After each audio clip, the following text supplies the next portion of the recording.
राधे राधे, जय श्री कृष्णा। दोस्तों, टिप्स की दुनिया में आप सभी का बहुत बहुत स्वागत करती हूँ। दोस्तों, आज मैं फिर से एक नई वीडियो लेकर आ गई हूँ टिप्स और ट्रिक्स की। तो चलिए दोस्तों, आज की वीडियो हम शुरू कर लेते हैं। दोस्तों देखिए, जैसे कि हमारे घर में जो कंघा होता है, कंघी होती है, ये बहुत गंदे हो जाते हैं क्योंकि घर के जितने भी सदस्य हैं सारे लोग अपना बाल कंघी करते हैं। तो इसकी वजह से बाल में तेल लगा होता है या फिर ज़्यादा धूल मिट्टी के कारण बाल गंदे होते हैं, जिसकी वजह से हमारा कंघा भी गंदा हो जाता है। तो इसको मैं साफ़ करने का बहुत ही बढ़िया सा तरीका बताती हूँ। अगर आप कर पाते हैं तो आप हफ्ते 15 दिन में ये काम कर लीजिए। इससे आपको बहुत ज़्यादा फ़ायदा होने वाला है क्योंकि जैसे कि हमारे घर में बहुत सारे सदस्य हैं और सब लोग बार बार से कंघी यूज करते हैं, जिसकी वजह से किसी के अगर सर में कोई भी दाने वगैरह हैं या फिर डैंड्रफ है, किसी भी चीज़ की समस्या है मान लीजिए सर में, तो अगर हम कंघी को साफ करके नहीं यूज करते हैं तो वो समस्या हमारे बालों तक भी पहुंच जाती है। तो इसकी वजह से आप बहुत ज़्यादा परेशानी में पड़ जाएंगे। तो आप ना जितने भी कंघी हैं आपके घर में उनको हमेशा साफ करते रहिए बीच बीच में, जिससे कि जिसके भी सर में गंदगी है और कितना भी दिक्कत है, बीमारी है, तो वो भी दूर हो जाएगी। अगर हम अब इस तरह से साफ़ सफाई करते रहेंगे, अपने शरीर की देखभाल करेंगे, तो हमारे शरीर पर कोई भी नुकसान नहीं होगा और कोई भी हमारे शरीर में बीमारी भी नहीं लगेगी। तो इस तरह से करके आपको कंघी साफ करने के लिए जो भी आप कपड़ा साफ करते हैं, धोते हैं, वही वाला साबुन लेना है और आप कोई भी अपना पुराना ब्रश ले लीजिए, उसी की सहायता से इस तरह से करके साफ़ करना है। पानी डाल डाल कर आप साफ़ कर दिए, बस 1-2 मिनट लगते हैं, बस बहुत ज़्यादा मेहनत भी नहीं लगती। इससे आपको बहुत ज़्यादा फ़ायदा मिलेगा। तो जब आप साफ़ कंघी का यूज करेंगे तो आपके बालों में कोई भी प्रकार की बीमारी नहीं होगी और आपको नई कंघी भी नहीं खरीदने पड़ेंगे। इस तरह से गंदा हो जाता है तो कोई भी उसे यूज करना का मन नहीं करता है किसी को, तो वो दूसरा ही खरीद कर ले आते हैं। तो है ना, बहुत ही बढ़िया सा जुगाड़। आप इस तरह से छोटा मोटा काम कर लेंगे तो आपके लिए बहुत ही ज़्यादा फ़ायदेमंद होगा, यानी कि आपकी समस्या हल हो जाएगी। तो चलिए दोस्तों, अब हम इसी कंघी को लेकर एक और बढ़िया सा जुगाड़ बताते हैं। जैसे कि गर्मी के दिन है मान लीजिए, या फिर ऐसे भी बच्चे और या बड़े लोग, तो लेडीज़ के लिए ज़्यादा ही, अगर आपके लंबे बाल हैं तो आप जब भी बाल कंघी करती होंगे ना, तो आपके बहुत ज़्यादा बाल गिरते हैं ज़मीन पर और वो बाल हमारा किचन खाने तक भी पहुंच जाते हैं। तो आपको कुछ नहीं करना है, एक पॉलीथीन ले लीजिए, इस तरह से काट के छोटे छोटे टुकड़े काट कर रख लीजिए, अपने ड्रेसिंग में रख ले, हमेशा के लिए हो जाएगा। तो एक मैं पॉलीथीन यहाँ पर यूज करके बता रही हूँ। इस तरह से करके कंघी के जितने भी दाने हैं वहाँ पर इस तरह से लगा देना है।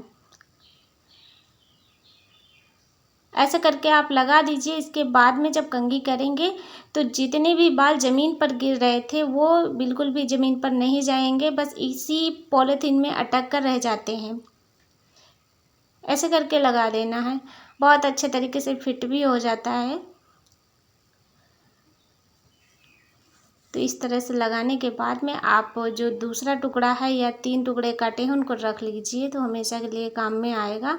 और अब हम चलते हैं अपना बाल कंघी करके दिखाते हैं। तो चाहे जैसे भी आप बाल को कंघी करेंगे, सारे बाल इसी में अटक के रह जाएंगे और फिर इस पॉलीथीन को निकाल कर डस्टबिन में डाल देना है, बस आपका काम आसान हो जाएगा।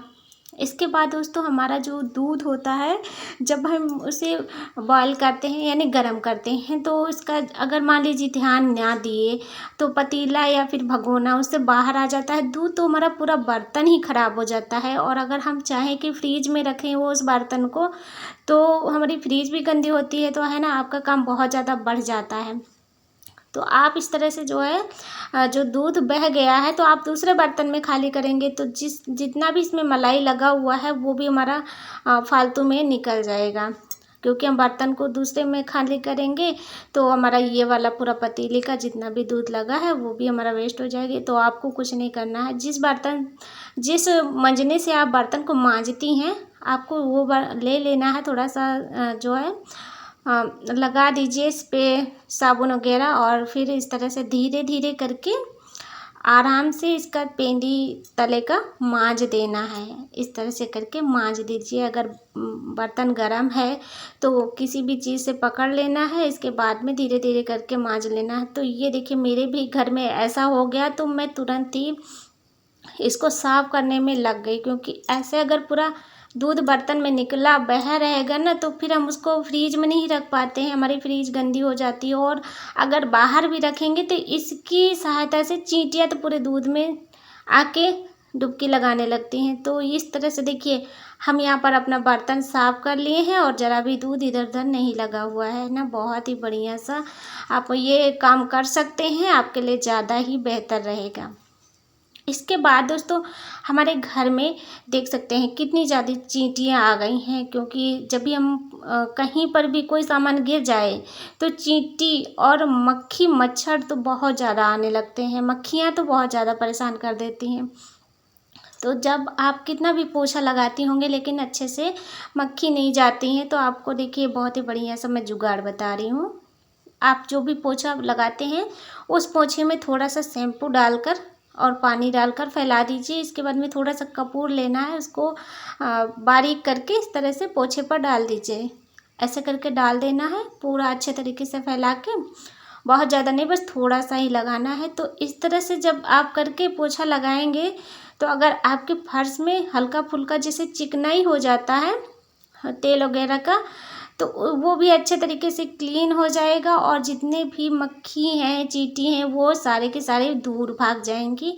आप तुरंत देखिएगा, हम ऐसे ही मक्खी भगाने के लिए ये आइडिया अपनाते हैं, तभी हमने आप लोगों के साथ में शेयर किया है। क्योंकि अभी के टाइम मेरे घर में बहुत ज़्यादा मक्खी आ चुकी थी, क्योंकि पूजा थी तो जिसके वजह से पूरा का पूरा मक्खी और चींटी सब आ गई हैं। मीठा वगैरह चढ़ता है पूजा में, तो इसलिए मैं इस तरह से करके पोछा लगा दूँगी, मेरी फर्श अच्छे से क्लीन हो जाएगी।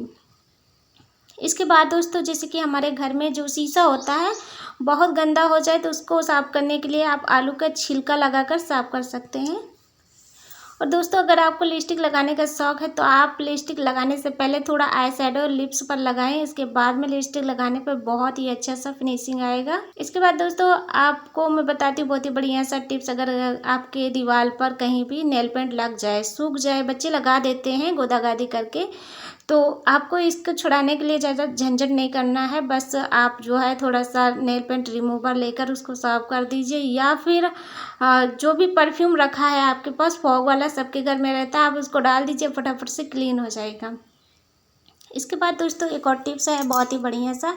अगर घर के गिलास कटोरी गायब हो जाते हैं और मुझे यानी कि आपको बहुत ज़्यादा दिक्कत होती है, तो आप ना हर बर्तन में नाम नहीं लिखवा के लाते होंगे, तो आप सुई की पेंदी पीछे सिरे से आप उसमें कुछ भी जो है कारीगरी कर सकते हैं और वो निशान नहीं मिटेगा। इससे आप अपने घर फिर चाहे जहाँ भी हो आपके बर्तन, आपको पहचानने में दिक्कत नहीं होगी। ये निशान भी अच्छे तरीके से लग जाता है और मिटेगा नहीं। इसके बाद दोस्तों जो हमारे पास शॉपिंग बैग होता है, इसको हम इस तरीके से फोल्ड करके बहुत ही बढ़िया सा एक टोकरी बनाएंगे। चलिए मैं आपको इस तरह से दिखा रही हूँ, जैसे कि हम यहाँ पर फोल्ड करें, ऐसे करके आपको फोल्ड करना है और बहुत ही बढ़िया सा एक टोकरी बन जाएगा, जिसमें आप ढेर सारे सामान रख सकते हैं। दोस्तों अगर आपके भी सिंक या फिर वॉश बेसन में बहुत ज़्यादा गंदगी स्मेल आने लगी है, तो इसके वजह से आप जो है ना परेशान है, तो आपको छोटा सा काम करना है। इस तरह से हल्दी ले लीजिए 1 चम्मच या फिर आधा चम्मच, जो भी आपके घर में पुरानी दवाइयाँ पड़ी हैं, एक्सपायर मेडिसिन, उसको भी इसमें कूट कर डाल लेना है और रात में इसका इस तरह से पूरा छिड़काव कर देना है। सूखा है तो क्या हुआ, लेकिन इससे जो स्मेल निकलेगी उससे आपके घर में जो ये वॉश बेसन लगा है इसके कॉकरोच आ जाते हैं जाली से, फिर वो नहीं आएंगे, क्योंकि इसकी स्मेल बहुत ही तगड़ी होती है। तो आप सुबह उठकर इसको अच्छे तरीके से क्लीन कर लीजिए। इसके बाद दोस्तों इस तरह से जो हमारे पास चोट मोच में लगाने के लिए जेल होता है मिंट वाला, जैसे कि मेरे पास ये सोमो जेल है या फिर ओमनी जेल, तो जो मूव होती है वो बहुत ही ज़्यादा हार्ड होती है, इसके लिए नहीं बता रही हूँ मैं। यहाँ पर ये जो मेरे पास जेल है, तो इसको मैं बता रही हूँ कि अगर आपके गाल पर छोटे छोटे से जो पिंपल हो जाते हैं तो बहुत ज़्यादा उनसे पेन होता है और रेडनेस भी आ जाती है, तो आप इस तरह से करके इस जेल को लगाकर थोड़ी देर के लिए मसाज करें।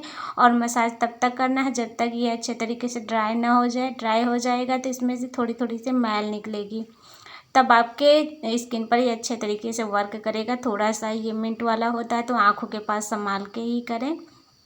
थोड़ा सा लगाने पर आपको जो दर्द हो रहा है वो उससे आराम मिल जाएगा, और पिंपल्स भी जो भी हो रहे हैं वो भी आगे से नहीं होंगे। तो आप इस तरह से करके छोटा मोटा काम कर सकते हैं। जितने भी पिंपल हो और छोटा दाना हो, या फिर अगर जो चोट लग जाती है तो चोट पे भी आप लगा के मालिश करिए थोड़ी देर के लिए, तब आपकी चोट अच्छे से ठीक हो जाएगी।